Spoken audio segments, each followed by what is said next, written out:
définition préliminaire de la théologie, le mot théologie n'apparaît pas dans la Bible. Ce qui s'en rapproche le plus, c'est la terminologie grecque qui sous-tend l'expression biblique « parole de Dieu », logiathéou, 1 Pierre 4, 11, confère.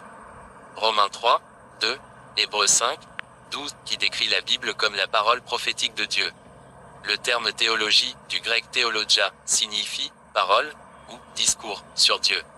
Augustin d'Hippone, 354 à 430, comprenait théologia comme signifiant un récit ou une explication de la nature divine. Ce terme est apparu très tôt dans l'histoire de l'Église, comme en témoigne l'ancien titre donné au livre de l'Apocalypse, l'Apocalypse de Saint Jean le Divin, ou le théologien, et les écrits de Basile le Grand, vers 330 à 379. 3. Ainsi, un dictionnaire définit la théologie comme l'étude de Dieu et de la relation de Dieu avec le monde. 4. Afin de clarifier la signification de la théologie, nous pouvons la distinguer de la religion, de la doctrine et du dogme. Le mot religion, du latin religio, que certains pensent dériver d'un mot latin signifiant lié, obligé, religo, désigne au sens large la croyance en un être divin ainsi que la volonté de l'honorer par des pratiques morales et rituelles.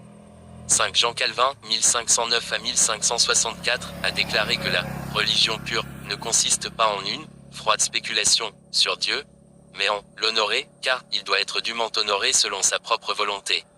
6. Le terme biblique qui se rapproche le plus de cette idée est piété, en grec eusebeia. Paul écrit que la piété accompagnée de contentement est un grand gain intime. 6. Et met en garde contre ceux qui ont l'apparence de la piété, mais en renie la puissance de Tim. 3. 5. La théologie a une portée plus restreinte que la religion ou la piété, car elle ne recouvre pas l'ensemble de la vie de dévotion, mais spécifiquement la réflexion intellectuelle sur la vérité, qui constitue le fondement de la vie religieuse.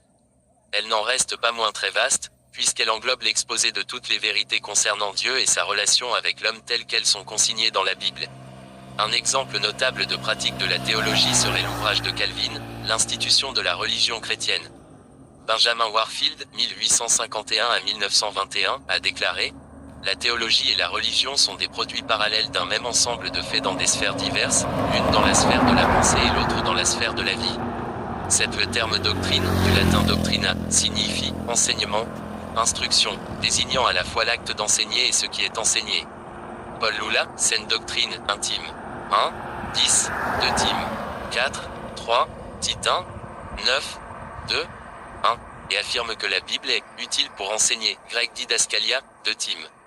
3, 16. Dans l'usage courant des chrétiens, la doctrine consiste en un enseignement ciblé sur des points particuliers de la théologie qui font l'objet d'un consensus général au sein d'un cercle ecclésiastique, comme l'enseignement